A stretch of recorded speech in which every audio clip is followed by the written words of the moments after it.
Welcome, everyone. We have some incredibly exciting news to talk about today, something that could significantly improve the lives of millions of Americans. Imagine getting a real, tangible boost to your monthly Social Security income. A proposal is currently on the table that could put more money directly in your pocket every month, and it's something worth unpacking. In this video, we're diving deep into the details of a proposal that could set a minimum Social Security benefit tied directly to the federal poverty line. That means some of the most vulnerable Social Security recipients could receive a significant increase in their monthly checks, and it's worth considering how this would impact both beneficiaries and the country's broader financial landscape. Before we jump in, make sure you're subscribed and have notifications turned on. You don't want to miss any updates on this groundbreaking financial relief effort. Let's start by understanding the federal poverty line for 2025. For a single individual, the poverty line is set at $15,650 per year, which, when broken down monthly, equates to just $1,304. When we look at how much someone currently receives through Social Security, this amount is far from guaranteed.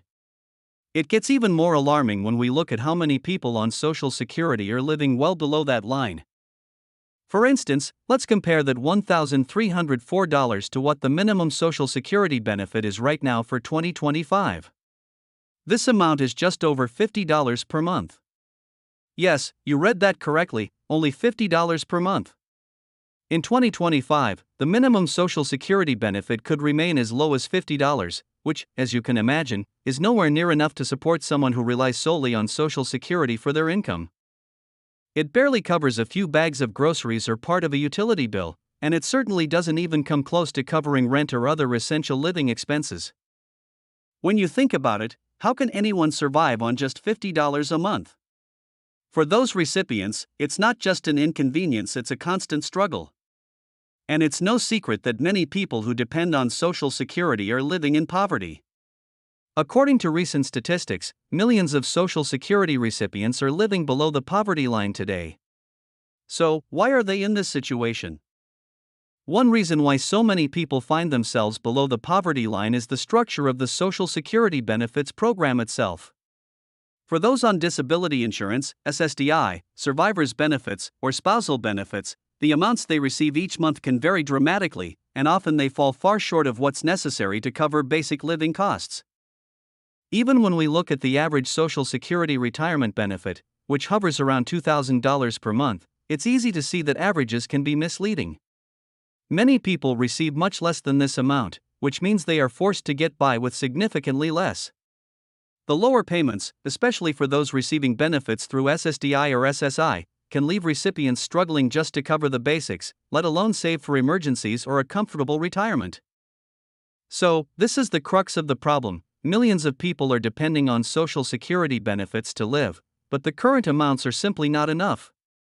That's where the proposal to set a minimum benefit tied to the federal poverty line comes into play.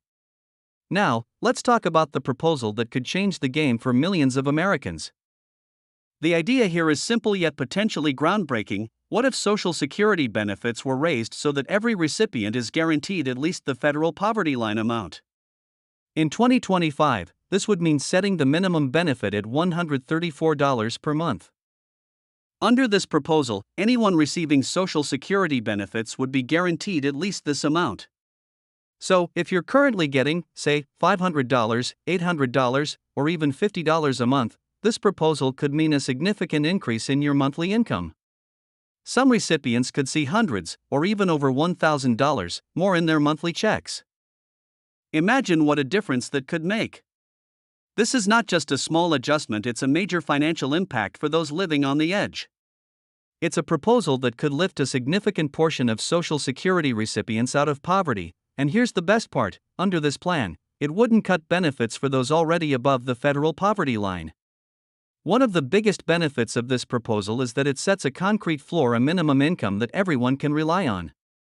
This minimum would serve as a safety net, providing stability for those who are most vulnerable. Importantly, those who are already receiving higher benefits would not see their payments reduced. This is a crucial distinction because there's another idea that has been discussed before, and it's one that would flatten benefits across the board. The alternative to this minimum benefit proposal would be to give everyone the same flat benefit amount, equal to the federal poverty line. In theory, this would simplify the system.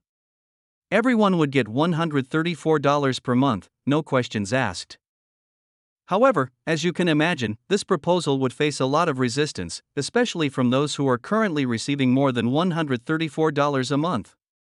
To implement this system, those individuals would see their benefits slashed to the new flat rate, and many people who depend on those higher benefits would face significant financial hardship. Not only would this create a backlash from those affected, but it would also likely be politically difficult to implement. For these reasons, most attention has been focused on the version of the proposal that doesn't cut anyone's benefits. Instead, it raises the benefits of those receiving less to ensure that no one falls below the federal poverty line. Of course, a proposal like this raises a big question: how would it be paid for? The idea of raising benefits for millions of Americans sounds great, but it's essential to understand how the funding would work. As of now, there is no specific plan for how to finance this increase, but there is one promising potential solution: improving the management of the Social Security Trust Fund. The Social Security Trust Fund currently holds around $2.70 trillion in assets, which is a significant amount of money. However, the returns on these investments have been relatively low. For example, last year, the trust fund generated returns of just 2.4%. Given the massive amount of money in the fund, even small improvements in returns could result in hundreds of billions of dollars in additional income for the trust fund each year. So, the argument is, what if we could invest this money more effectively? Could we see higher returns and generate the additional revenue needed to support this minimum benefit proposal?